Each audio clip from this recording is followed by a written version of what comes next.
Bonjour, est-ce que vous m'entendez? Oui, très bien, très bien, parfait. Donc, on s'était arrêté à ce niveau-là, celui-ci, on l'avait corrigé, me semble-t-il. Et la deuxième application, allez, j'écoute. Le fondamental, c'est combien? De l'ordre de l'harmonique. Allez, celui qui a trouvé, il prend le micro et il nous donne la solution. Vite, rapidement, rapidement. Il est déjà 11h01. Oui,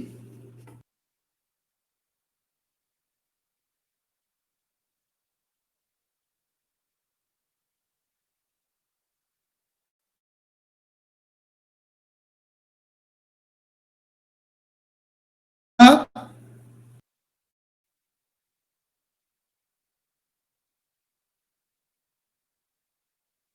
Mareva, j'entends rien.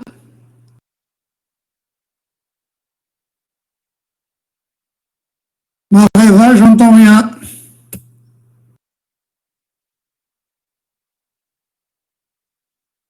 Tu es en train d'écrire, c'est pas, j'ai pas de micro, comme d'hab. Alors, combien? Tu peux écrire combien? Fondamental, combien? Tu as trouvé? Allez, Mareva, il est déjà 11h20.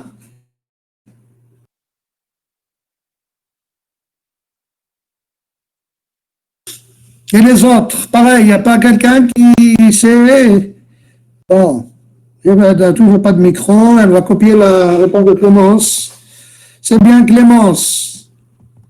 Et la suite, l'ordre, il est de.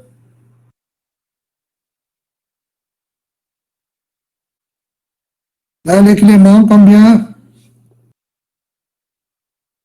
Donc les autres, on se tourne les pouces. On ne fait rien, on attend la dernière minute pour faire quelques petites révisions. Et puis on s'étonne ensuite du résultat et on dira que c'est de la faute des enseignants. C'est bien Marie-Jeanne, c'est bien Vera, voilà, on ne va pas tergiverser, voilà. Donc, la fondamentale, elle est égale à la vitesse de propagation des ondes le long de la corde divisée par 2 fois la longueur de la corde. Et la vitesse de propagation des ondes le long d'une corde, elle est égale à la racine carrée de la tension mécanique de la corde divisée par la masse linéique. La masse linéique, elle est égale à la masse divisée par la longueur. Donc le L remonte, ça fait racine de TL sur M, sur 2L, donc 200 Hz. Et l'ordre, le rang, eh bien, il est égal à cette fréquence de 10 000 divisé par 200, ça fait 50. Mais en réalité, dans la pratique, on ne peut pas entendre le 50e harmonique. Bien, c'est bon, pas de questions, c'est clair, net et précis. L'application 3. Alors, l'application 3, c'était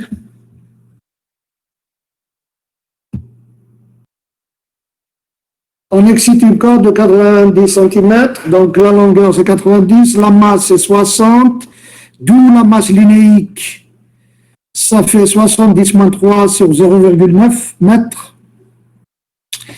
À la fréquence 50 Hz, à quelle tension faut-il soumettre cette corde pour créer un système d'onde stationnaire comportant 3 fuseaux?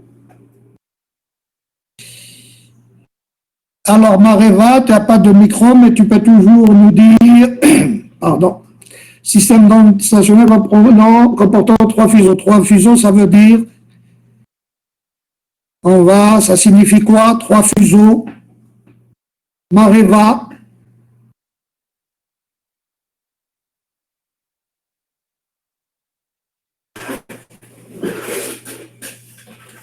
Maintenant que Carla l'a écrit, tu peux bien recopier. Hein? C'est bien, Carla. Ça en fait 3. 3 lambda sur 2. Donc, L égale 3 lambda sur 2. Et lambda, elle est égale à quoi? Lambda en fonction de la vitesse de propagation. Allez, Charlotte, je ne comprends pas pourquoi vous ne prenez pas votre micro au lieu de mettre 3 heures à écrire quelque chose. Élise, V sur F égale lambda. Exact. Très bien. Donc, on a L égale 3 lambda sur 2 égale 3 V sur F. Et il n'y a plus qu'à remplacer. La relation entre V et T, je viens de vous la donner, racine de T sur mu, enfin on l'a vu en cours la dernière fois, mais apparemment vous ne le lisez pas. Alors 3 fuseaux, ça signifie L égale 3 lambda sur 2.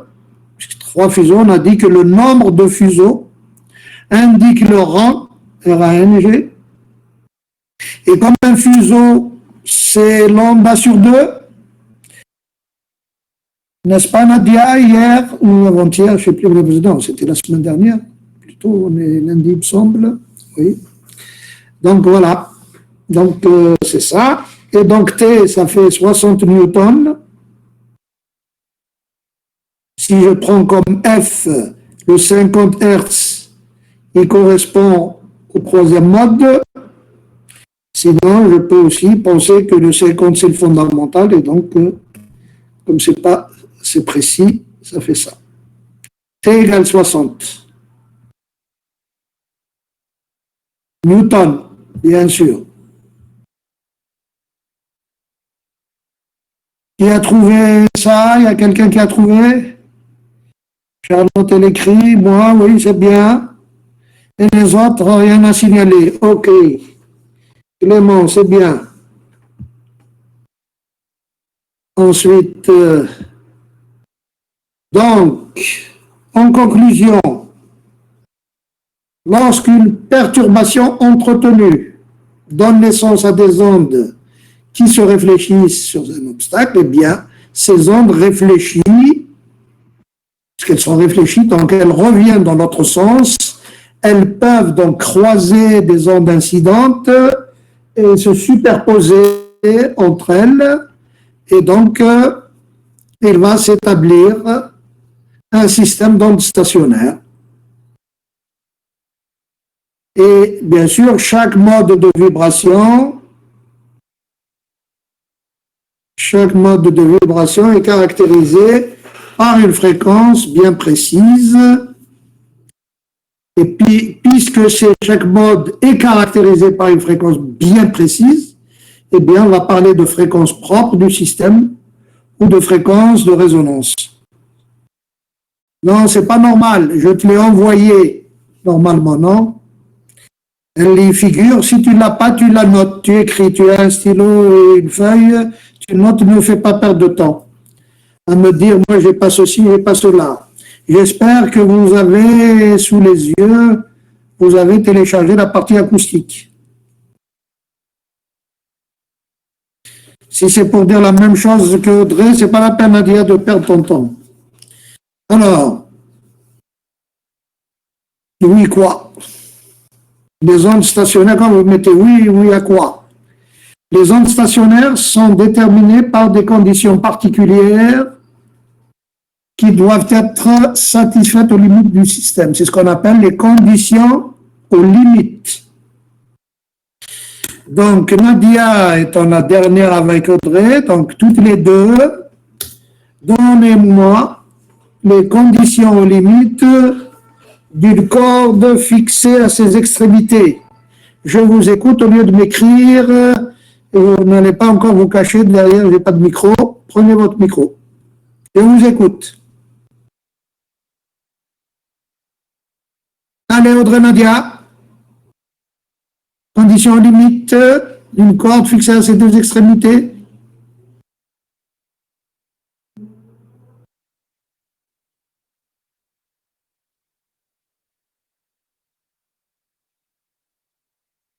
Donc, elles se sont déconnectées. OK.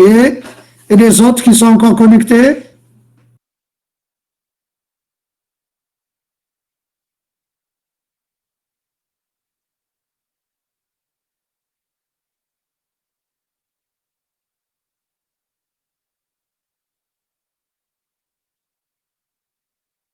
Nœud de pression à chaque extrémité. Je vais attendre Dalia qui met 20 ans, là, nœud de vitesse acoustique,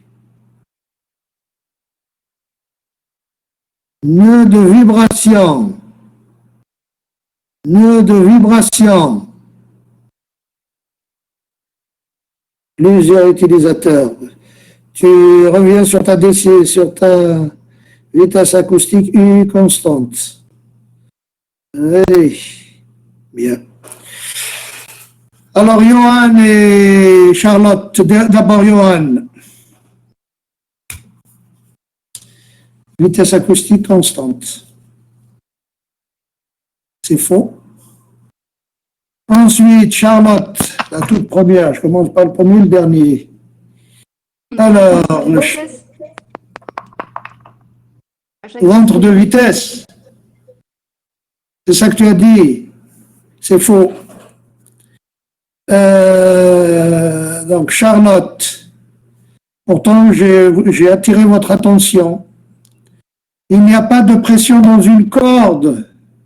D'où est-ce qu'elle sort la pression acoustique? Une corde.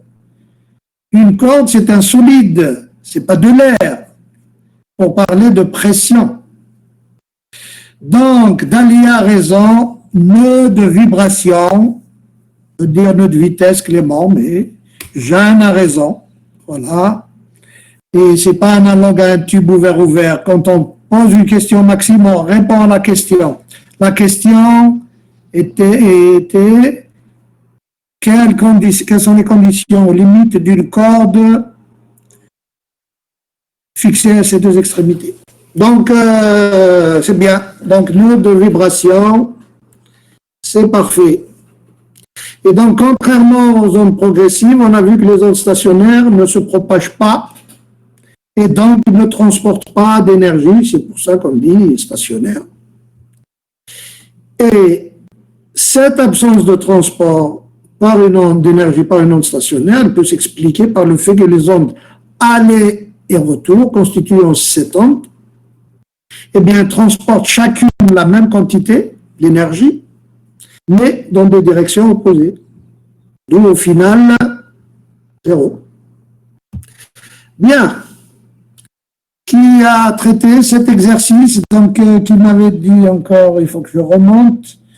Audrey, on n'a pas cette diapo, monsieur, c'est normal, point d'interrogation. Et celle-ci aussi, tu ne l'as pas non plus? Audrey, tu ne l'as pas? Non, je ne l'ai pas non plus. Non plus. Eh bien, tu l'as noté, ça y est? Oui. Alors, vas-y. Tu ne l'as pas noté, tu n'as pas écrit, tu as dû la capturer, ce qui est interdit. On note, on écrit. Plus tu écris, mieux c'est pour toi. Donc, la vitesse de propagation, tu as trouvé combien? J'ai pas entendu.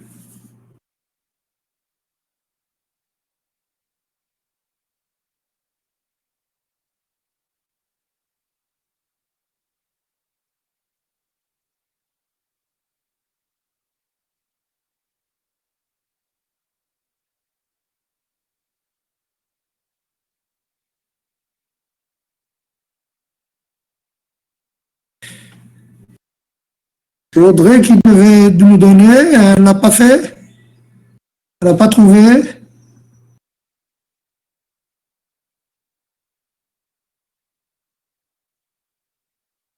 Alors, ça fait combien?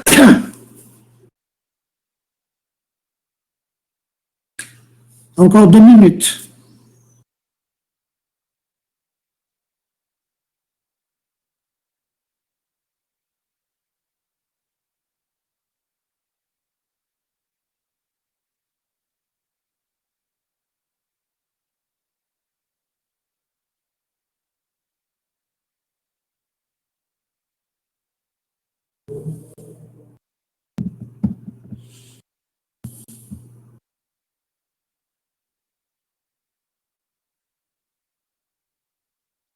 Alors, Delphine, ça fait combien?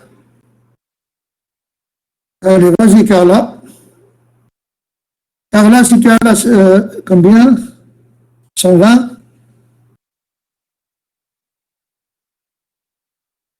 On va voir.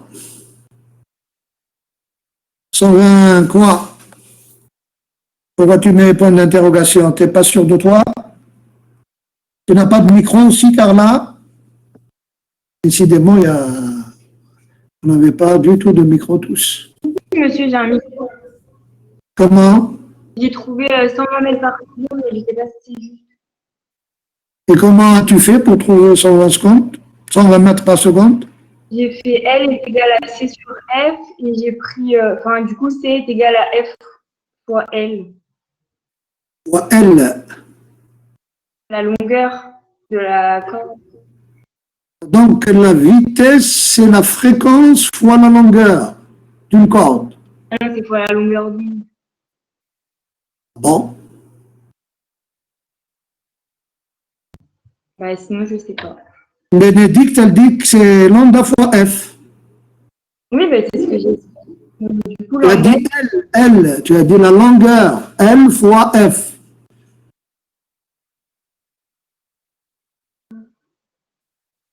Alors? Mais au début, j'ai écrit la relation lambda est égal à C sur F. Et? Bah, et j'ai dit que lambda, c'était égal à L. Et je pense que je me suis trompée. Pourquoi?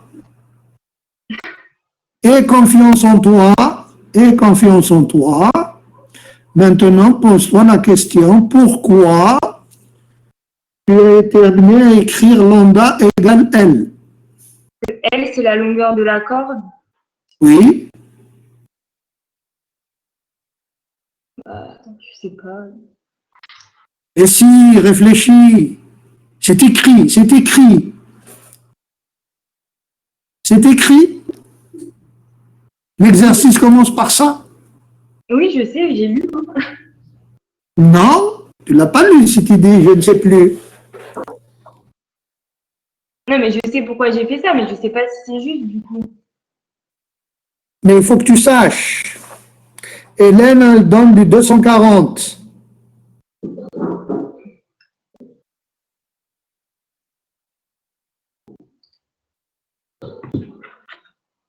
Il s'agit, écoute-moi, Carla, il s'agit de la fréquence fondamentale.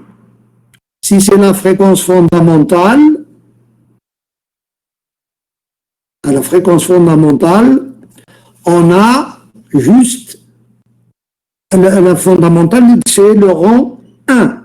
On est bien d'accord? Oui, On est bien d'accord. Et le rang RANG nous renseigne sur le nombre de fuseaux. Donc ça veut dire, pour la fréquence fondamentale, ou la fréquence fondamentale correspond à un fuseau. Et donc un fuseau, c'est lambda sur 2. Ah oui, d'accord. Et comme la longueur, enfin le fuseau, il est sur toute la longueur, puisqu'il y a un seul, donc ça veut dire que L égale lambda sur 2. Ok, du coup, il faut faire. Et du coup, alors du coup, n'est-ce pas? Le fameux du coup, ça fait, ça fait lambda égale 2L.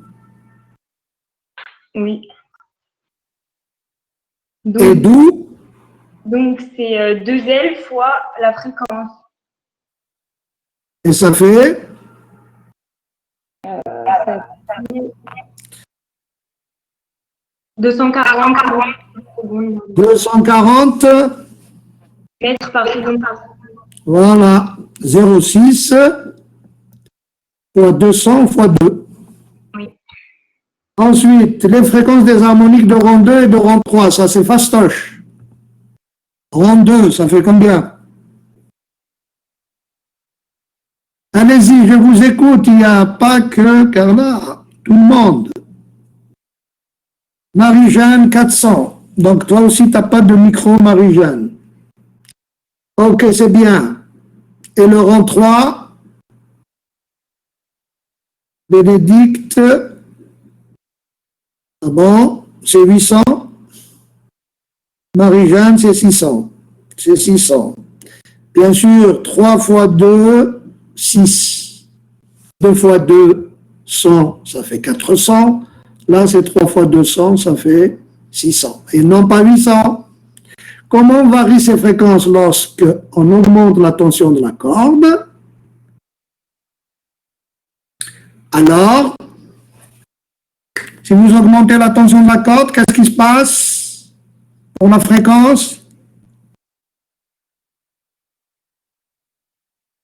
Allez, Clément, Maxime, vous n'avez pas de micro non plus. C'est fou. Hein?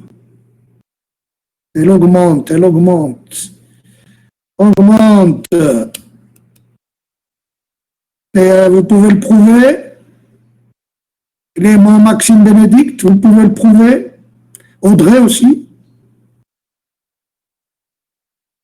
Ben, comme on sait que Fn, c'est n la célérité sur 2L, et Oui. comme la célérité, c'est racine de t sur la masse linéique, ben, si la tension elle augmente, comme elle est au numérateur, ben, la fréquence augmente aussi. Très bien, Maxime. Très bien. Très bien, Maxime. Et lorsqu'on augmente la masse linéique, Ben, du coup, c'est l'inverse, parce que c'est au dénominateur, du coup, ça diminue. très bien. Et du coup, n'est-ce pas, du coup, si la masse linéique augmente, ça veut dire qu'on a une corde plus épaisse.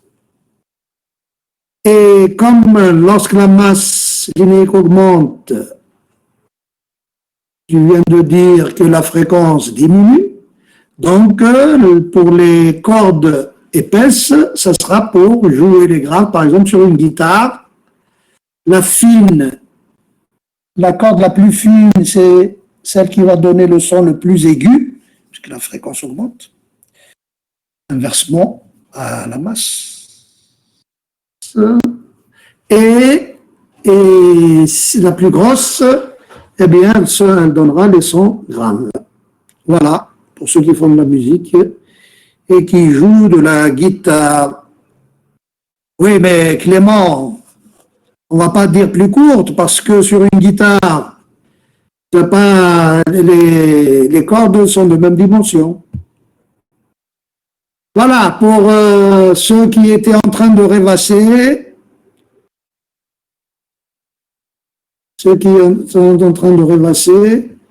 donc V égale lambda fois F1.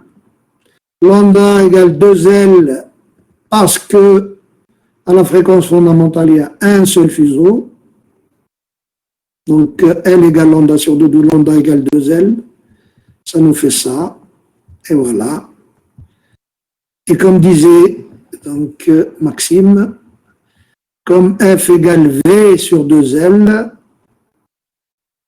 V sur 2L, V c'est racine de T sur mu, donc T étant numérateur, si T augmente, F augmente. Mu est de dénominateur, si mu augmente, la fréquence diminue. Pas de questions, tout va bien?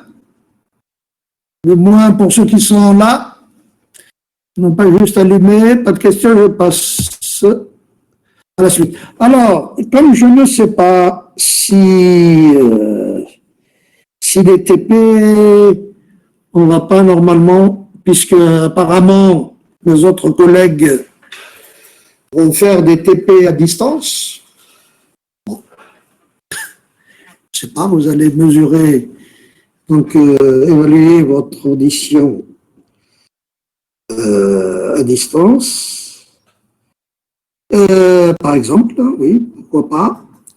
Mais pour compte et corde, sonométrie se feront ici. Et donc, normalement, on avait envisagé, si la situation se maintient telle qu'elle, c'est-à-dire autorisation de faire les TP, mais pas les cours en distanciel, et juste les examens et les TP. À ce moment-là, pour vous éviter des allers-retours, c'était de les mettre à cheval sur 2 semaines, pas moi, un mercredi, jeudi, vendredi et un lundi, mardi, mercredi, jeudi, et puis finir en beauté, c'est-à-dire le vendredi, par l'examen de TP. Mais rien n'est fait, je ne sais pas si ça va se réaliser comme ça. Donc, pour l'instant, je n'expliquerai pas CTP comme j'avais l'intention de le faire. Je vais passer donc à l'acoustique que je vous ai envoyée. Et bien sûr, Audrey, etc., vont me dire non, on n'a pas, monsieur, est-ce normal? Est-ce normal que vous n'ayez pas ça?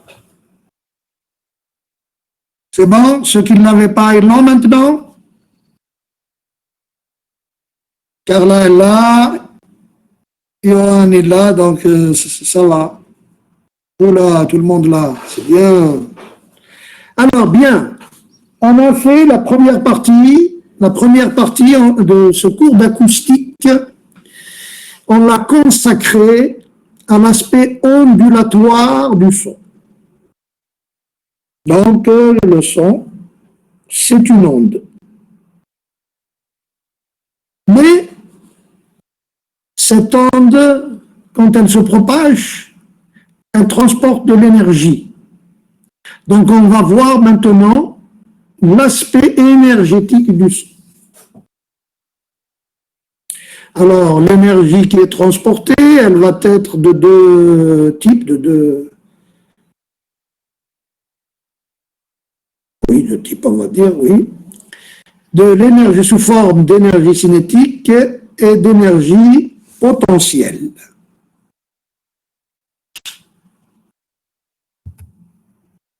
Alors, l'énergie cinétique, qui est due au fait que le fluide est localement en mouvement, est donné par ECE, c'est comme cinétique, c'est 1 demi de mv carré.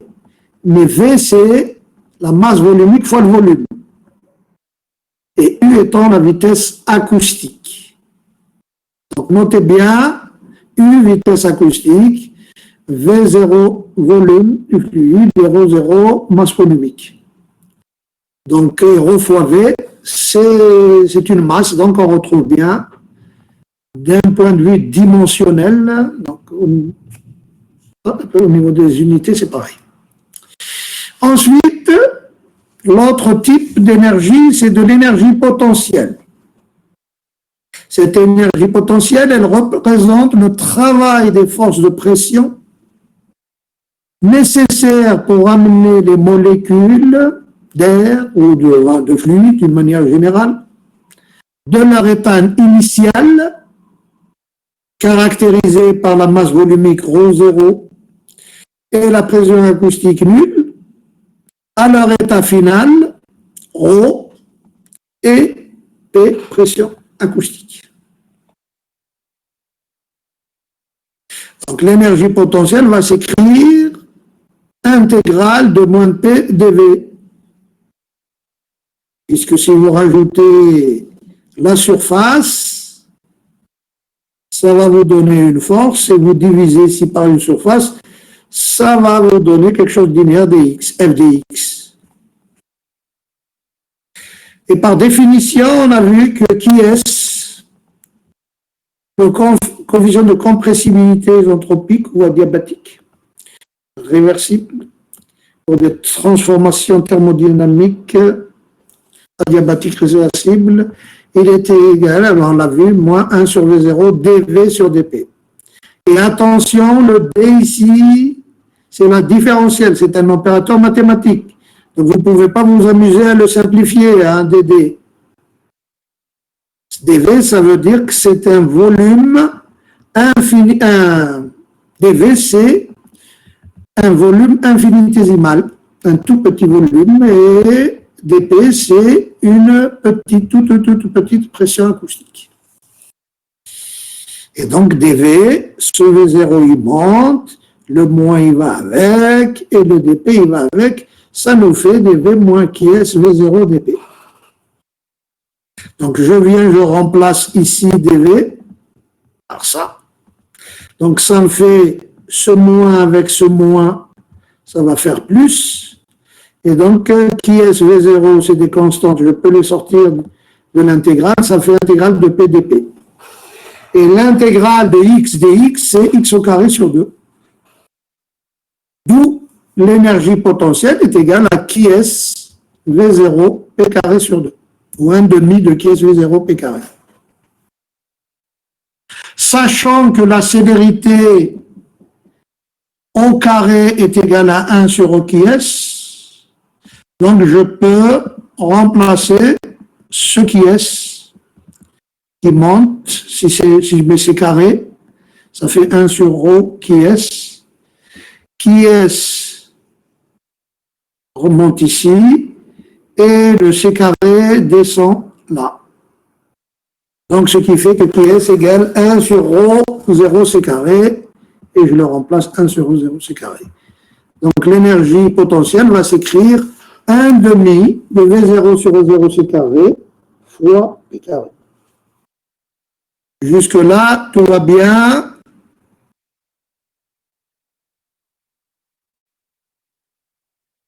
L'énergie acoustique totale, eh bien, c'est la somme des deux. Donc, on additionne les deux. Mais il se trouve qu'en acoustique, parce que d'une manière générale mécanique des fluides, parce qu'il s'agit d'un fluide, eh bien, l'énergie, au lieu de parler d'énergie, on parle de densité d'énergie. C'est-à-dire une énergie par unité de volume. Donc ici, si vous avez V0, si vous divisez par V0, il vous reste ceci. Et on parlera de densité d'énergie cinétique, densité d'énergie potentielle.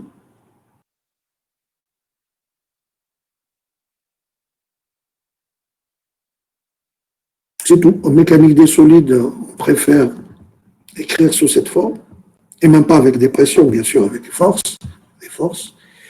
Mais en mécanique des fluides, on préfère plutôt parler de densité d'énergie.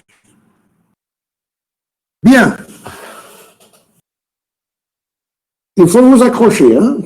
C'est facile, très très facile, mais il ne faut pas louper le coche maintenant. Parce que tout ça, ça va déterminer tout ce que vous allez faire par la suite, même dans les autres matières et les années suivantes, la deuxième et la troisième année. Alors, l'intensité acoustique, déjà, méfiez-vous. Alors, d'emblée, je vous le dis, notez-le, je ne sais pas, en rouge, en gras, avec double virage dangereux à droite et à gauche, qu'il s'agit d'intensité acoustique.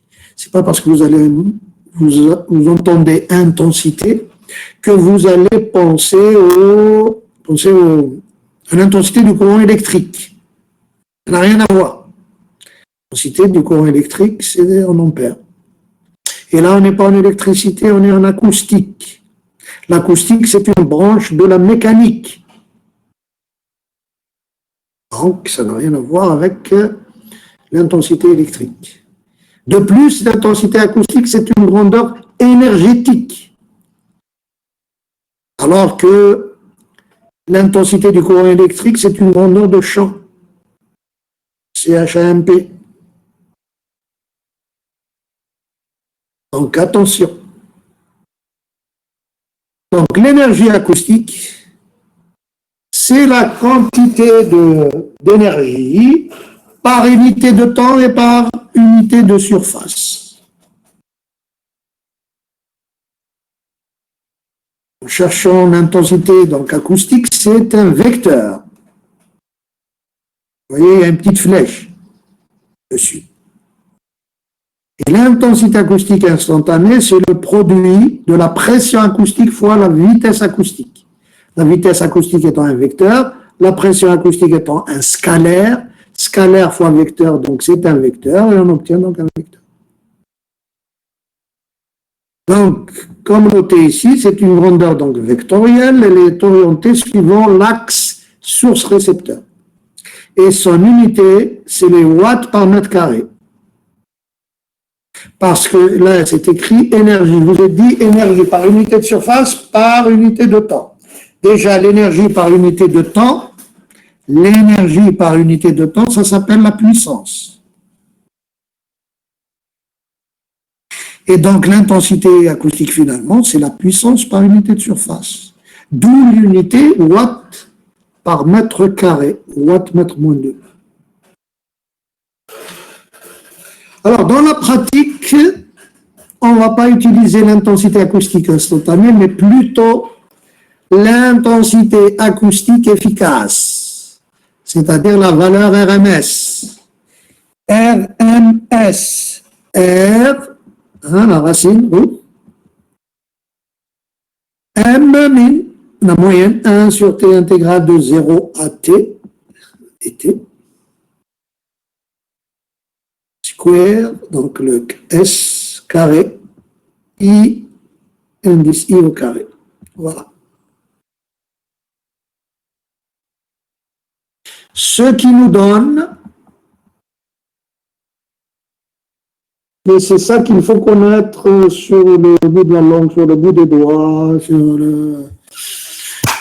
voilà. Pour le connaître, c'est que I est égal à l'amplitude M, pour dire que c'est l'amplitude de la pression acoustique. PM, P indice M, notez bien que c'est l'amplitude de la pression acoustique. Amplitude de la pression acoustique. Donc I, il est proportionnel au carré de l'amplitude de la pression acoustique. Et le quotient de proportionnalité, c'est 1 sur 2 ρ 0C. Et ρ 0C, vous vous souvenez, c'est l'impédance acoustique caractéristique du milieu de propagation. Donc, divisé bien sûr par 2 ici. Et si je veux l'exprimer en pression acoustique efficace, avec la valeur efficace de la pression acoustique, la valeur RMS de la pression acoustique, eh bien, ma relation, nous l'avons démontré, je ne peux pas revenir en arrière, puisque j'ai une autre partie que je viens de télécharger, c'est par morceaux, et il ne supporte pas beaucoup. Hein. Donc, je parle du système de visioconférence. Donc, c'est des petites parties. Donc, vous, si vous remontez, vous tournez les pages de votre cours, vous allez aboutir à la démonstration où on avait calculé, montré à quoi était égal P efficace. Et on avait montré que P efficace était PM, donc l'amplitude de la pression acoustique divisée par racine de 2. Donc, puisque là, 2, c'est racine de 2 au carré, donc PM divisé par racine de 2, le tout au carré, ça fait PM carré sur 2, ben ça fait P carré efficace. Et je vous rappelle que P carré efficace, on avait calculé comme ceci. C'est bon jusqu'ici? J'entends rien. Vous êtes partis?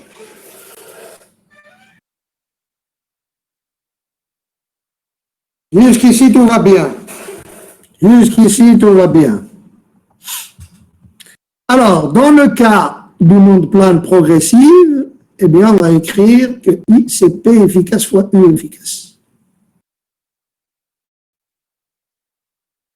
Maintenant, si la pression acoustique et la vitesse acoustique ne sont pas en phase, eh bien, on va rajouter cosinus phi, avec phi étant le déphasage entre les deux. Ça, c'est le cas des ondes planes.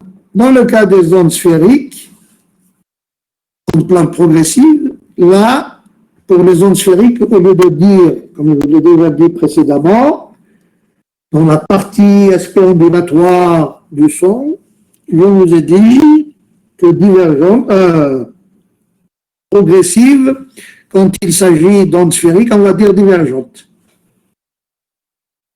Donc, onde sphérique divergente, c'est onde sphérique progressive, c'est-à-dire qui progresse sans rencontrer d'obstacles.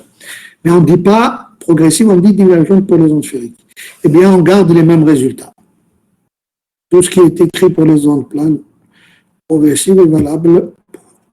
Donc, surtout, partez d'ici, sortez de ce cours en ayant retenu jusqu'à la fin de votre 3e année et voire au-delà que l'intensité acoustique est proportionnelle au carré de l'amplitude de la pression acoustique.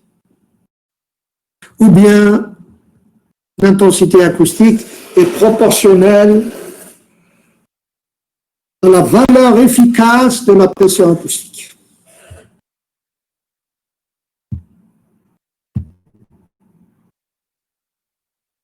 Alors, maintenant qu'on a défini, on sait ce que c'est que l'intensité acoustique, on avait parlé de la pression acoustique, l'intensité acoustique, la puissance acoustique, et on va voir la relation entre les deux. La puissance, c'est de l'énergie par unité de temps. Donc, on peut écrire pour quelqu'un qui n'a pas fait d'études, mais qui connaît la langue française, on va dire que la puissance acoustique, c'est la cadence à laquelle l'énergie sonore est émise. Puisque dans le terme cadence, il y a la notion de temps, de MPS. Ou bien la puissance acoustique instantanée, qui traverse une surface S à l'instant T, c'est l'intégrale de l'intensité acoustique instantanée sur cette surface. Comme c'est une intégrale sur la surface, donc là c'est une intégrale double. Ne vous affolez pas. Je sais qu'une intégrale simple, vous avez des difficultés, donc double, la dose sera doublée, ça fait trop. Pour vous, eh bien, ça c'est la définition pour ceux qui voudraient la connaître. Et donc W, c'est la force, puisque W c'est la puissance, et la puissance c'est la force fois la vitesse. Et la force acoustique c'est la pression fois la surface. Comme P c'est des scalaires, donc on va prendre, et F c'est un vecteur, on va prendre un vecteur unitaire, c'est-à-dire dans la norme de ce vecteur N, elle est égale à 1. Donc 1, ça ne change rien, puisque 1, c'est l'élément neutre de la multiplication.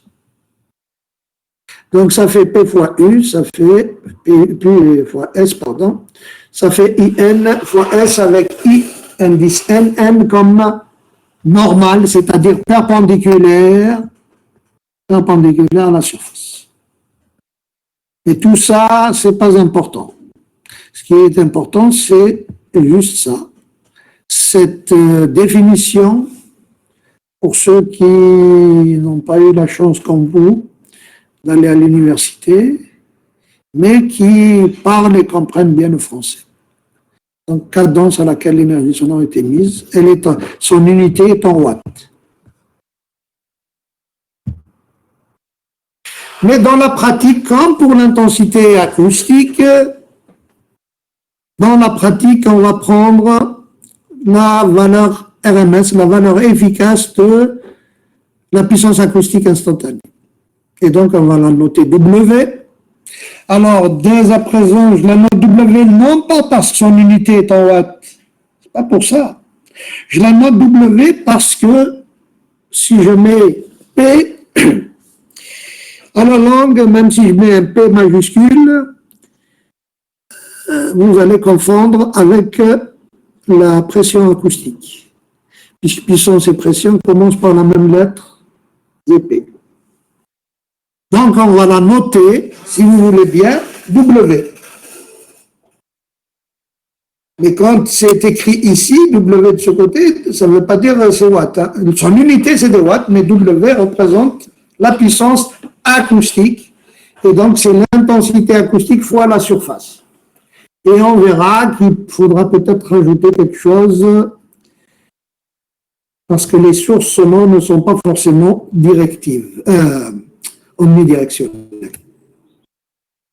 Voilà, exactement. Dommage que ce système de visioconférence ne permet pas de faire des animations, parce que ce que vous voyez ici, c'est une animation qui s'est figée à cette valeur-là, mais normalement, ça évolue. Pour voir comment évolue le diagramme de directivité, ce qui est un petit avec des points là, le diagramme de directivité de ce haut-parleur, de cette source sonore. L'énergie acoustique rayonnée par une source sonore ne se fait pas de façon uniforme dans toutes les directions de l'espace. Autrement dit, ça ne va pas rayonner avec la même énergie dans toutes les directions. Devant, derrière, à gauche, à droite, en haut, en bas. Non. Ça, c'est une source qui émettrait comme ça, qu'elle émet sur sa directivité aurait la forme d'une sphère à 3 dimensions, sinon d'un cercle à 2 dimensions, comme ici, là. Et c'est tous ces points-là. On fait sa directivité, donc c'est un cercle. Ça, c'est une source omnidirectionnelle. Mais ce n'est pas toujours le cas. Ce n'est pas toujours le cas parce que les sources sont directives et notamment en fonction des fréquences. Bien sûr, on verra ça en détail quand on fera l'électroacoustique en 2e année. Pardon. Donc, Q est égal à I, donc l'intensité acoustique dans l'axe. Dans l'axe, qu'est-ce que ça veut dire dans l'axe de la source? C'est-à-dire à 0 degré, ici, en face. Vous voyez là, ça veut dire que la membrane du haut-parleur est orientée de ce côté.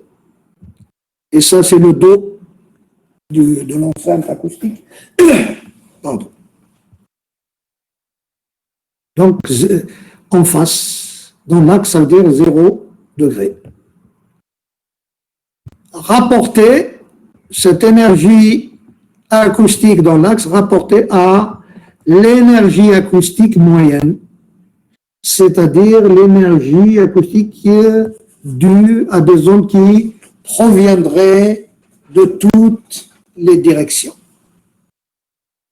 Et donc, le I qui est égal à W sur S, eh bien, il faudra lui rajouter un Q.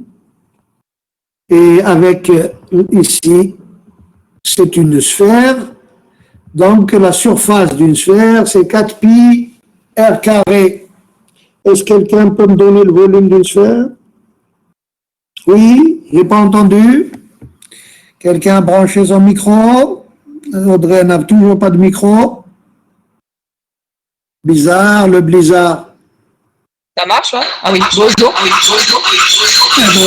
Ça marche, mais il y a de la réverbération, je ne sais pas, il y a des parasites, mais vas-y, Audrey. Qu'est-ce que tu allais nous dire?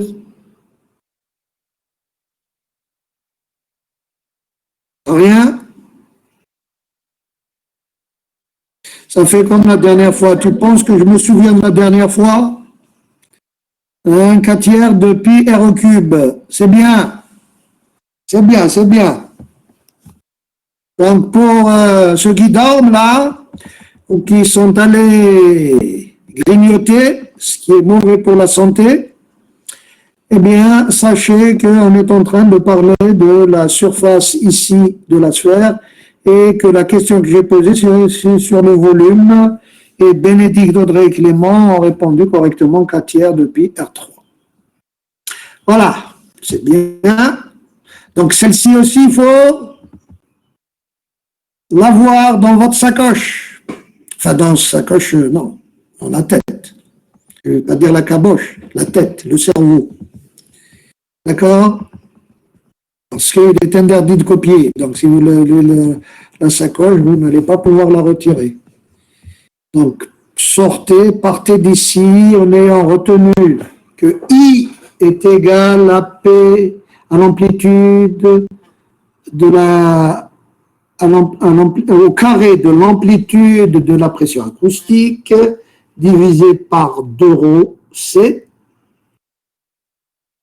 ou bien que I est égal à la valeur efficace de la pression acoustique au carré de la valeur efficace de la pression acoustique sur ρ0C, et que aussi que I est égal à W Q alpha sur 4 pi r carré avec W. W, c'est la puissance acoustique. Q, c'est le facteur de directivité. Et R, c'est la distance à la source. La distance, là où vous prenez, vous mesurez l'intensité jusqu'à la source. OK? Alors, pour avoir une idée du Q, et vous voyez, si vous prenez votre source, que vous la placez au milieu de votre pièce, mais au milieu, ça veut dire qu'elle n'est pas sur le sol, qu'elle ne touche pas le plafond, qu'elle ne touche pas le mur, elle est au milieu de la pièce, au milieu, le milieu à 3 dimensions. Hein. Donc ça veut dire qu'elle va rayonner sur une sphère. Donc Q est égal à 1, et là on dira qu'elle est omnidirectionnelle. Maintenant imaginez la même source, vous la posez toujours au milieu de la pièce, mais vous la posez sur le sol, à égale distance des murs, pour être au milieu. Donc, elle va rayonner sur une demi-sphère, puisqu'elle ne pourra pas émettre en dessous du sol. D'accord? Donc, elle rayonnera sur une demi-sphère, donc Q égale 2. Si vous la mettez contre un mur, mais au milieu, donc elle était au milieu de la pièce, vous la glissez jusqu'au mur. Donc là, elle ne pourra pas émettre ce côté-là parce que c'est un mur. Elle ne pourra pas émettre vers le bas puisqu'il y a le sol. Donc qu'est-ce qu'il vous reste? Il vous reste un quart de sphère. Donc Q égale 4.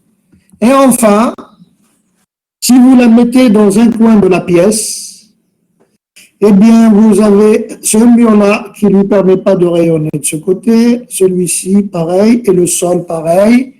Et donc, ça lui fait 1/8 de sphère, donc Q égale 8.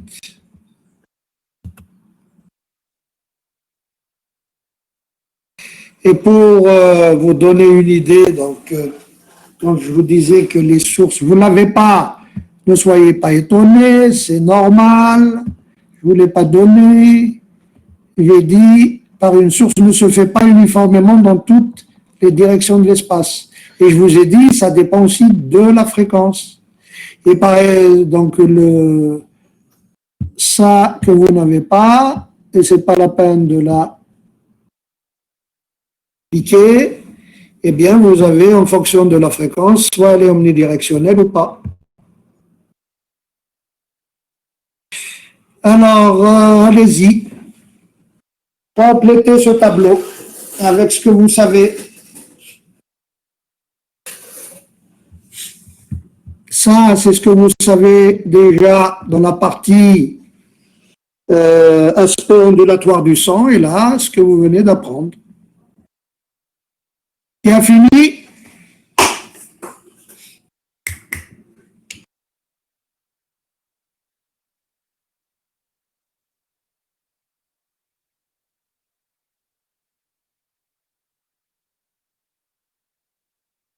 Allez, ne vous endormez pas. Peut-être que votre ventre crie famine. Et c'est dur de 8 heures, ben c'est pareil. Hein. J'ai fait à peu près la même chose que vous. 8 heures du matin, cours avec les deuxièmes années. Et après, tirage du sujet de troisième année. Et après, cours avec les premières années. Donc, ça fait une belle matinée bien chargée. Alors, j'attends toujours en plane progressive U. Oui, je n'ai pas entendu. Qu'est-ce que tu as dit, Carla? C'est Alix qui a parlé? Non, c'est Bastien. Bastien? Qu'est-ce que tu as écrit ici?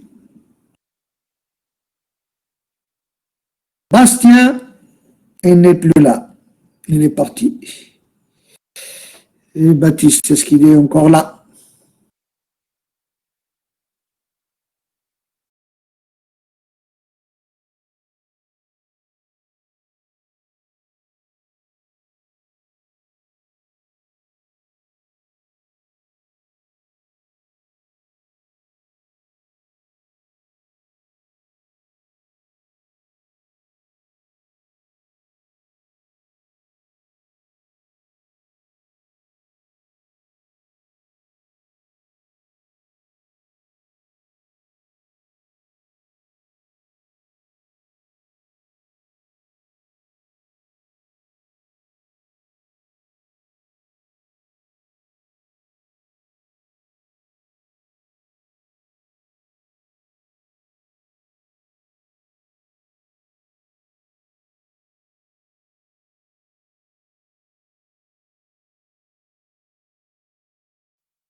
Salomé, c'est bien. C'est pas un P, c'est un rho, bien sûr. J'ai compris, je sais que c'est pas facile d'écrire, oui. C'est bien ça, c'est A sur O0 cosinus oméga t moins kx. Et ici, c'est quoi? P de x et de t est égal à quoi?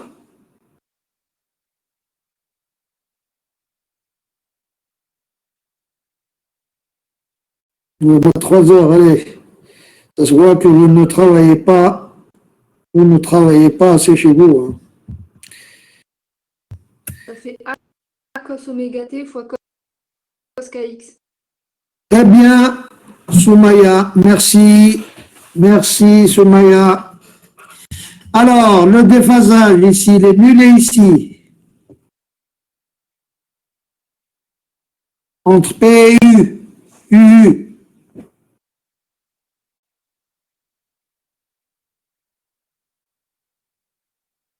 Pi sur 2, bravo Salomé.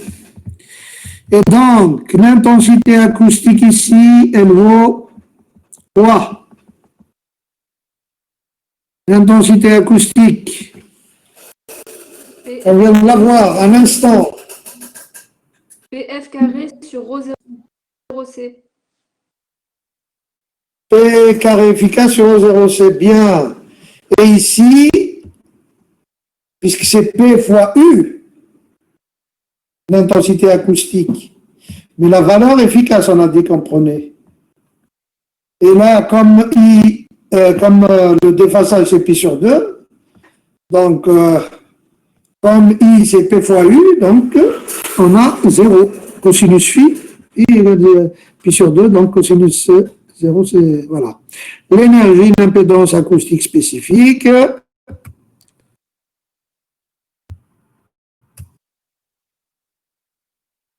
voilà, je vous ai rappelé, mais ça, vous l'avez déjà, ce qu'on avait fait, voilà. OK, c'est bon. Donc là, c'est une constante, donc elle existe, c'est propagative. Et là, l'intensité acoustique est nulle, donc c'est stationnaire. L'impédance acoustique, c'est P sur U. Là, elle est purement résistive, elle est réelle, 0,0C.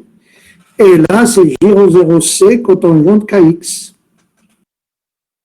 puisque vous allez faire ça divisé par ça. Mais attention, il faut prendre, pour calculer Z, Z c'est un nombre complexe.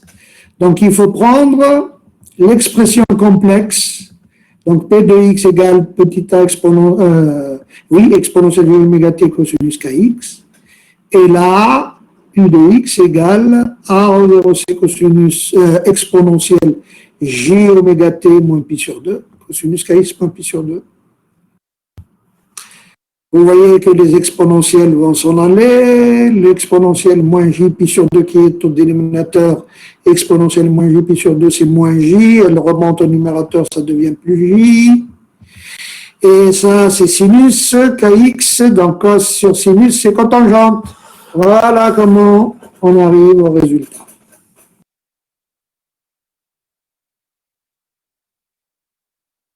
C'est bon?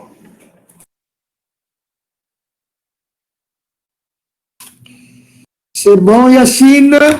Il n'est pas là. Yacine est là. Il n'est pas vu.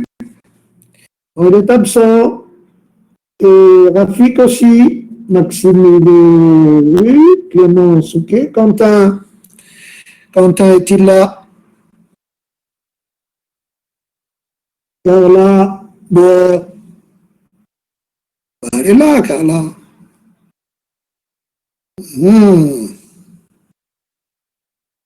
Belkadi, là, beaucoup besoin de la prenée. Bourrel, elle a dit bonjour et après elle a disparu. Elle ne participe pas, Sandra. Sandra ne participe pas. Oui, présente, mais est-ce qu'elle participe? Non. Qu'est-ce que tu veux nous dire, Noah? Tu ne veux pas l'écrire? C'est bon, jusque-là, tout va bien? Allez, à la suite. Au suivant. Allez, on arrive. Vous voyez, petit à petit, on se rapproche. On se rapproche du cœur de ce cours. Alors, les décibels et niveau sonore. Alors, pourquoi, au lieu d'utiliser des watts par mètre carré pour l'intensité acoustique, des pascals pour la pression acoustique, on est allé chercher une échelle de décibels? Alors, la réponse, il y a deux raisons qui ont amené les acousticiens à faire appel à une échelle de décibels. La première raison, R-A-I-S-O-N, c'est la grande dynamique.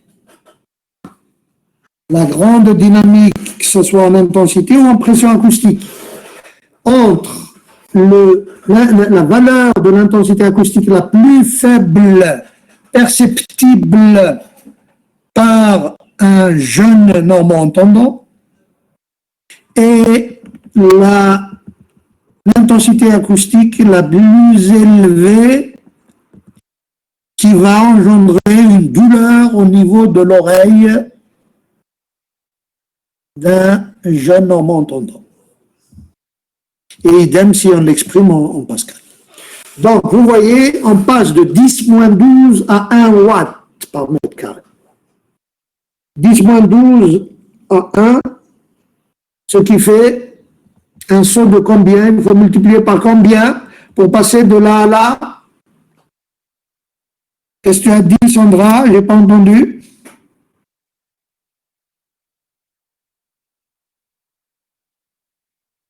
Clément, 10 puissance 12, très bien. C'est très bien, Clément, 10 puissance 12. Et 10 puissance 12, c'est égal à 10 puissance 3 fois 10 puissance 9. 10 puissance 9, ça fait 1 milliard. 10 puissance 3, 1000.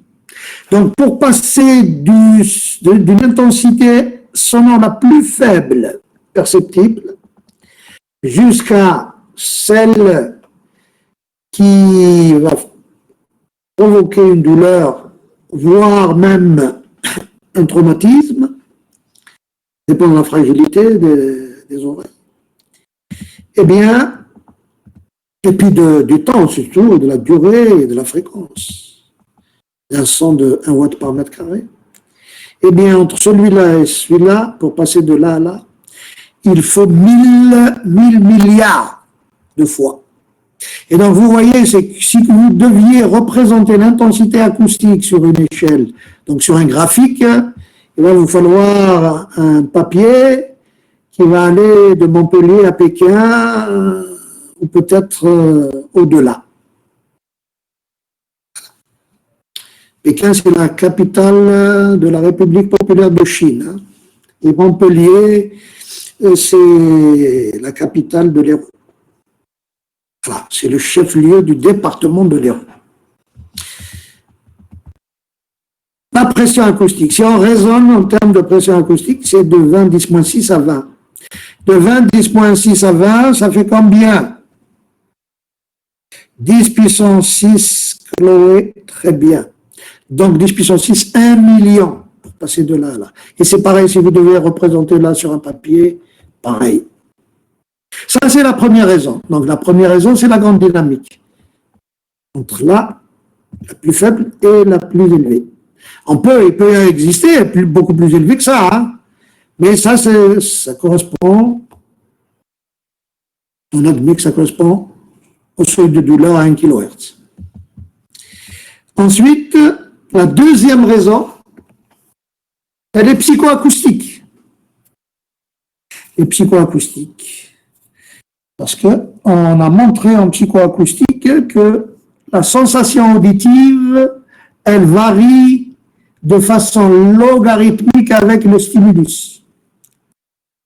C'est-à-dire, qu'est-ce que ça veut dire ça, puisque la psychoacoustique c'est en deuxième année? Ça veut dire tout simplement que si vous avez un son d'intensité I, donc intensité I ou pression acoustique P, efficace, qui vaut une certaine valeur, n'importe quoi, allez, par exemple 1 Pascal, eh bien, vous allez avoir avec un son de 1 Pascal une sensation auditive, c'est-à-dire vous allez voir sur une échelle, est-ce qu'il est fort, faible ou très fort. Et quand vous allez doubler, par exemple, la pression acoustique, vous passez de 1 Pascal à 2 Pascal, eh bien la sensation n'est pas doublée. La sensation n'est pas multipliée par 2. La sensation, elle va varier, elle va suivre une loi logarithmique et non pas une loi arithmétique. D'où l'utilisation d'une échelle logarithmique décimale, c'est-à-dire log dans la base 10. C'est celle-là qui sera la plus adaptée pour les sons, et donc quand on veut les mesurer et faire des calculs sur des divers sons auxquels on est soumis. Et donc au lieu de parler en watts par mètre carré, donc au lieu de parler en intensité acoustique, on va parler en niveau d'intensité acoustique. Au lieu de parler en pression acoustique, on va parler en niveau de pression acoustique. Donc quand on parle d'intensité acoustique, on va utiliser des watts par mètre carré. Quand on va utiliser le niveau d'intensité acoustique, on va utiliser des décibels. Décibels en hommage, bien sûr, à Graham Bell, qui en a fait beaucoup quand même. Donc il faut retenir en sortant d'ici que le décibel n'est que l'expression logarithmique de rapport sans dimension. C'est-à-dire ça sera log de 2 grandeurs de même nature. De façon à ce que vous allez mettre à l'intérieur du log, ça soit sans unité, donc sans dimension.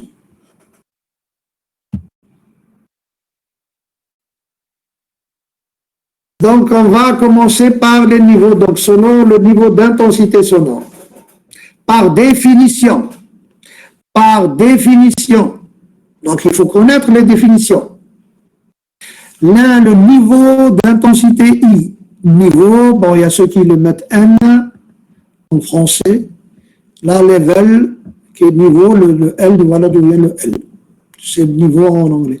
LI égale 10 log de I sur IREF. IREF, c'est l'intensité acoustique de référence, et on prend comme intensité acoustique de référence l'intensité acoustique qui correspond à la valeur du seuil de perception auditive, donc moyen de jeune, autologiquement sain, à la fréquence de référence de 1 kHz. Pareil, je ne peux pas vous faire écouter le 1 kHz ici. Malheureusement, avec un PDF, ça ne passera pas. Donc, c'est le seuil d'un jeune autologiquement ça. Autologiquement, ça s'écrit avec O, hein, O-T-O, comme un otorino. Otorino, c'est pas automobile, auto, A-U-T-O-A-U, hein, auto, O-T-O. Et pour le niveau de puissance sonore, ce sera LW égale 10 log de W sur WRF. Et là aussi, WRF, c'est 10 moins 12, mais watts, puisque c'est une puissance. Là, c'est watts par mètre carré, parce que c'est une intensité acoustique. Alors, il faut savoir que ce niveau de puissance acoustique, ou la puissance acoustique, et le facteur de directivité, ou l'indice de directivité, et la fréquence, sont des caractéristiques d'une source. Donc, LW ne dépend de rien, il ne dépend que de la source. W de ce fait, W ne dépend de la source, de ce fait, LW ne dépend de ça. Notez bien que j'ai mis ici 10 et 10, parce que l'intensité acoustique étant une grandeur énergétique, on met 10. La puissance acoustique étant une grandeur énergétique, on va mettre 10. Quand il s'agira de la pression, comme c'est une grandeur de champ, on mettra 20. Donc, je vous écoute, qui a trouvé le niveau d'intensité acoustique. Allez. 88. Wow, c'est rapide. C'est vrai ça? Est-ce que quelqu'un d'autre a trouvé? Personne d'autre? Soumaya 108, Salomé 108, Soumaya 107, 78. Oula, et encore bébé. C'est des bébés. C'est des bébés, Soumaya. Hein? Est-ce que c'est des bébés? Audrey 108, Maxime, oula. 108. Allez, et pourquoi 88? Qui a raison et qui a tort? Qui a raison et qui a tort? Et les autres, c'est des spectateurs. J'attends toujours.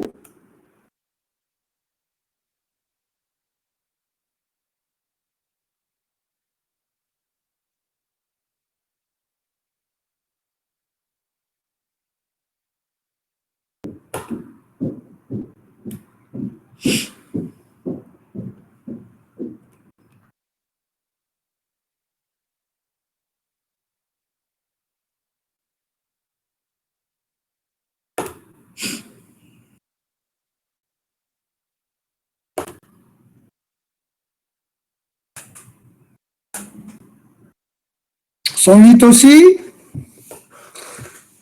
108, mauvaise simplification. Comment tu as fait pour trouver 108? Est-ce que vous pouvez nous le dire? Comment vous avez fait pour trouver 108?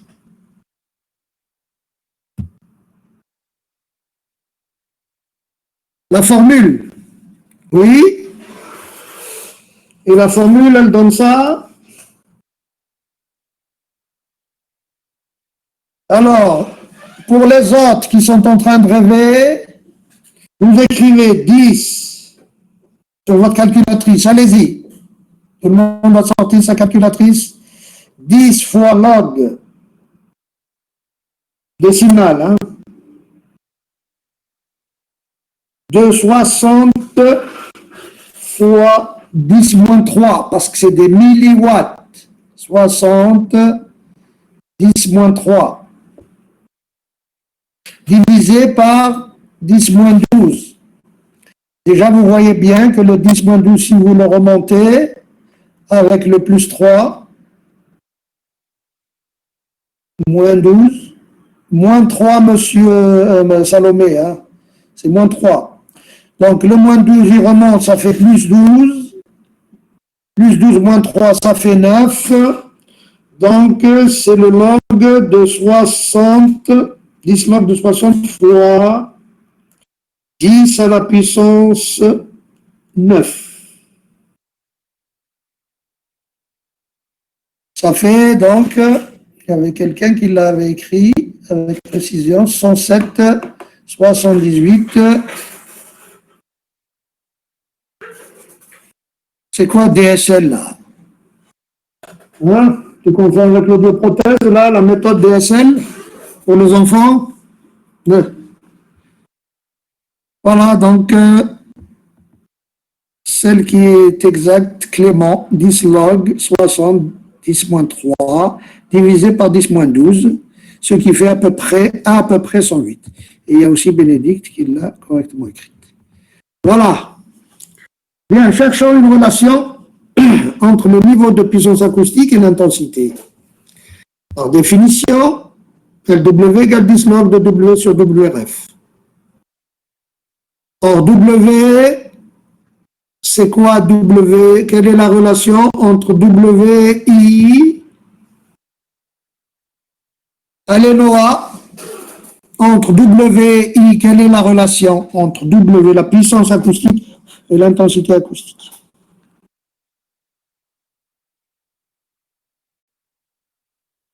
Noah, j'ai rien entendu.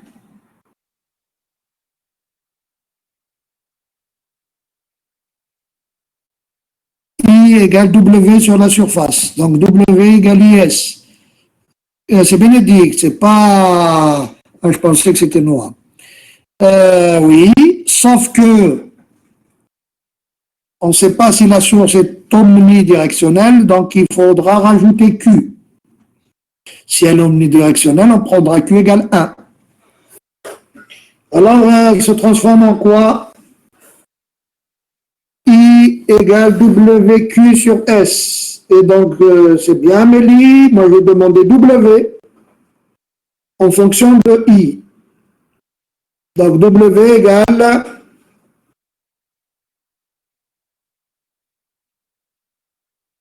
Alors, j'attends Amélie et Bénédicte. Ça va s'afficher.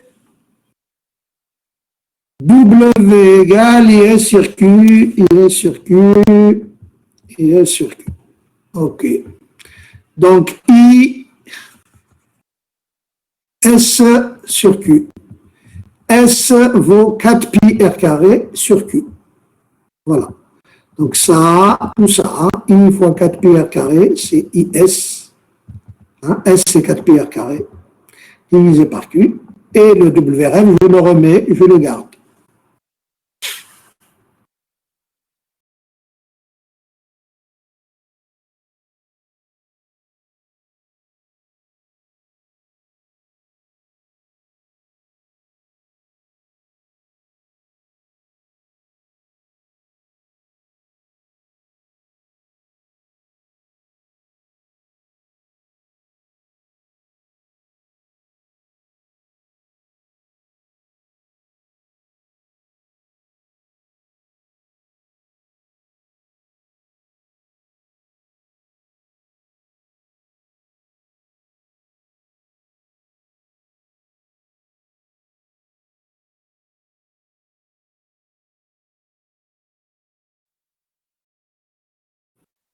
IRF sur Q, WRF.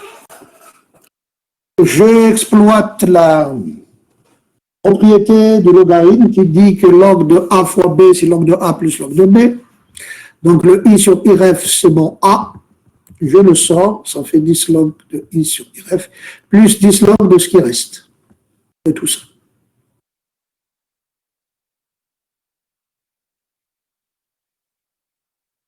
Je sais que I, c'est la puissance par unité de surface.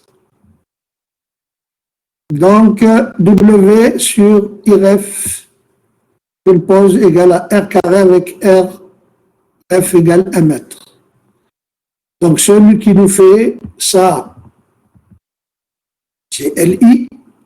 Donc, LW égale LI plus 10 log, plus 10, moins 10 log de Q alpha, n'est-ce pas, plus 10 log de 4 pi R carré. Si je bascule de l'autre côté, c'est-à-dire si celui-ci reste là, le LI, et ça, tout ce que je viens de développer passe de ce côté, ça me donne ça. On exploite encore la propriété des logarithmes. Log de A sur B est égal donc à log de A moins log de B. Le 11, c'est 10 log de 4 pi. Notez bien que le 11, c'est 10 log de 4 pi. Faites avec votre calculatrice 10. Allez, je vais le faire un peu gros. 10 fois log de 4 fois pi. Alors, mon pi, il est où? Il est là. Ça fait 10, 99, 9, 9, 2, 0, 9, 8, 6, 4. Ce qui fait à peu près 11. D'accord? Moins 20 log de R sur RF. Ou bien moins 10 log de R sur RF au carré. Mais le carré, je le sors, ça fait faire 20 log de R. Le RF, je la peine de le mettre, puisque c'est un mètre, 1 étant l'élément neutre aussi de la division. D'accord? Donc, sortez d'ici aujourd'hui en ayant retenu que LI, c'est 10 log de I sur IRF, avec IRF, c'est 10 moins 12 watts par mètre carré. En ayant retenu que LW, le niveau de puissance acoustique, c'est égal à 10 log, dans la base 10, 10 fois log de W sur WRF, avec WRF, c'est 10 moins 12 watts. Et sortez en ayant retenu que LI égale LW, plus 10 log de Q alpha moins 11 moins 20 log de R. Alors, je vous écoute. Je suis tout oui. Oui, oui. Cette fois-ci, et que... Ah non, je ne vais pas vous écouter parce que il faut placer après celui. Pour le faire, il faut d'abord faire ça. Alors ensuite, donc on a fait définir le niveau d'intensité acoustique, niveau de puissance acoustique, et bien maintenant le niveau de pression acoustique. En anglais, donc un niveau de pression acoustique, d'où le SPL, les dB SPL. Donc LP, lui, il est égal à 20, parce que c'est, comme je vous l'avais annoncé, la pression acoustique, c'est une grandeur de champ. C'est HAMP, comme un champ de blé, et non pas le champ d'un rossignol. Donc 20 log de P efficace sur PRF. Avec PRF, c'est 2 10-5 pascal ou 20 micropascal. Pareil. Et pareil que pour le IRF de 10-12 watts par mètre carré, ben, le PRF, 20 micropascal, ça correspond au seuil de pression acoustique minimale audible pour un son pur de 1 kHz, bien sûr audible par un jeune normand entendant. Donc, si le niveau de puissance acoustique, il caractérise la source, eh bien, le niveau de pression acoustique, lui, caractérise la pression acoustique engendrée en un point de l'espace par une source sonore. Alors, avant d'aller loin, on revient ici. Alors, qui a trouvé? Maintenant que vous connaissez la formule,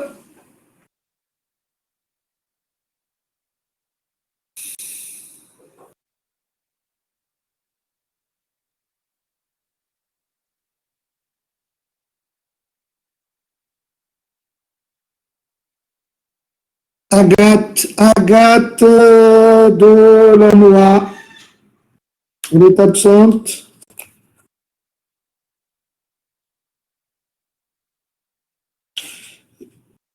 On est le 9-11 et donc Rafik est absent, Yacine est absent et de la Noix n'est pas là.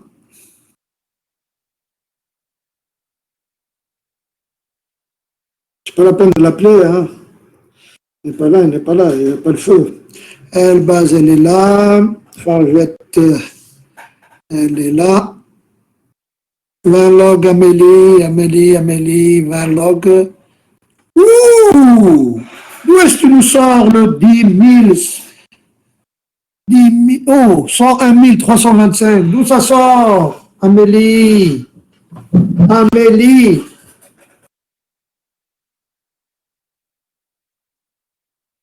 Alors, Salomé, Alix, Soumaya, c'est quoi ça? Pardon. C'est quoi ça? C'est vieux ça. 69. Oui, mais comment tu l'as trouvé? Voilà, c'est bien ça. Et comment tu as fait? Quelle est la formule que tu as utilisée? Donc, Fargette,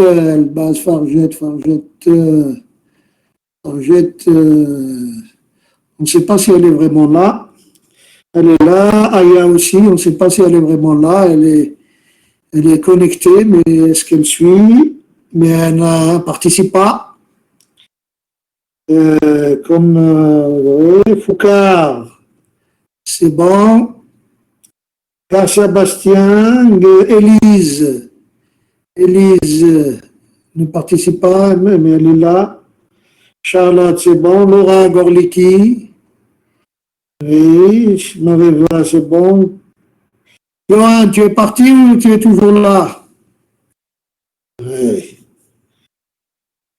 C'est pas un automate qui répond parce que tu as rajouté toujours là. Donc là, c'est toi. C'est bon. Mathieu est en congé payé. Mathieu. Loïc Lassure ne participe pas, n'est pas là.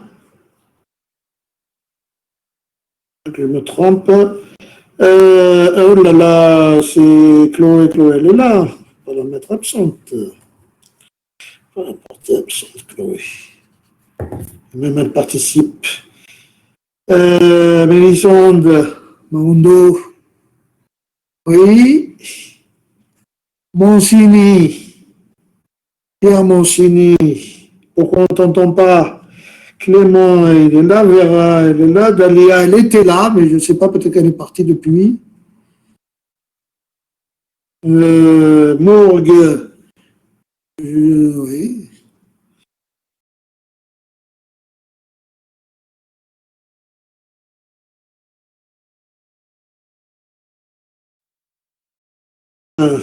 Pézin. Il est là, Pézin. Yann, oui. Parakini, Jeanne, il m'a semblé l'avoir vu. Pelin-Fossé aussi.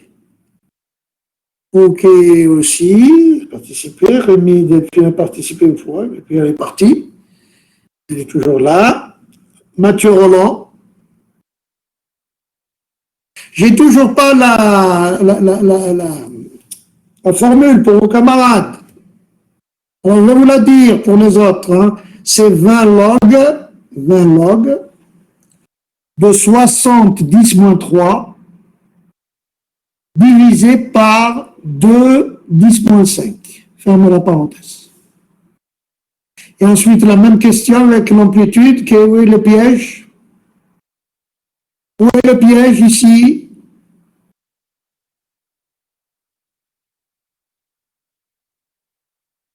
Vous êtes sûr? Il y a ceux qui disent 70, 74, 78.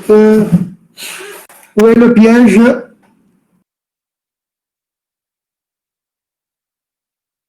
Je pense que c'est l'unité, Chloé. Non. Alors, j'en étais... On peut passer en Pascal. Pardon? Sur une grandeur, comme on est en atmosphère, on peut passer en Pascal et comme log c'est une grandeur sur une autre grandeur, on doit convertir en Pascal. Oui, est-ce que c'est tout? Regarde bien, lis bien. C'est pas regarde bien, lis bien. Ben, on a 0,1 fois 10 exposant moins 5 à l'atmosphère. On sait qu'une atmosphère est égale... Non, mais avant. Non, il donne la pression sonore et pas la pression efficace. C'est ça le piège. Pardon? Ah, Vous donnez la pression sonore et pas la pression efficace. On donne la pression sonore et Et pas la pas pression. la pression... Ah bon? C'est ça que tu as dit? La même question avec un son d'amplitude de pression sonore, ça, et dans la question d'avant, vous donnez la pression efficace. Parce qu'on ne cherche pas la même chose. Eh bien, alors, quelle est la différence entre les deux? Ben, il y en a un que vous donnez, c'est le P efficace, et l'autre, vous donnez le LP, non? Le LP. Non, je sais pas. LP. L, c'est un niveau, c'est en dB. Où est-ce que tu vois des dB ici? C'est des atmosphères. Ah, il n'y en a pas. Ben, je sais pas, mais c'est pas le. Et Chloé t'a dit qu'il faut transformer les atmosphères en Pascal. Donc, ça veut dire que ces atmosphères, c'est de la pression. Pourquoi tu parles de... Alors, elle base oui, bénédicte, P efficace, c'est P sur racine de 2. Qu'est-ce que ça veut dire P racine de 2? P c'est 2, 10,5 Pascal. Qu'est-ce que c'est que ça? C'est quoi bénédicte? P, le P. Bénédicte, B. Il n'a pas de micro toujours. Donc, tu veux pas, on ne va pas t'enregistrer. Rose, Élise, elle est là. Roux, par contre, Marie-Jeanne, est-ce qu'elle est là? On doit faire A sur racine de 2. Et le A, c'est quoi, Salomé? C'est quoi le A? Carla, elle est là. Elan, on n'a pas entendu aujourd'hui. Hein. Il n'est pas là, peut-être. C'est ça? Il est absent. Habituellement, il participe à bon.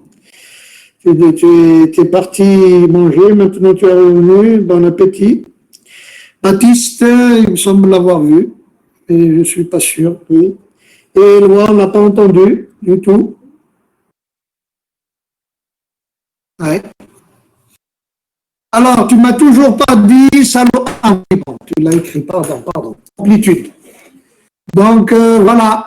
Donc, pour la deuxième partie, même question, avec un son d'amplitude. Donc, méfiez-vous, lisez attentivement les énoncés.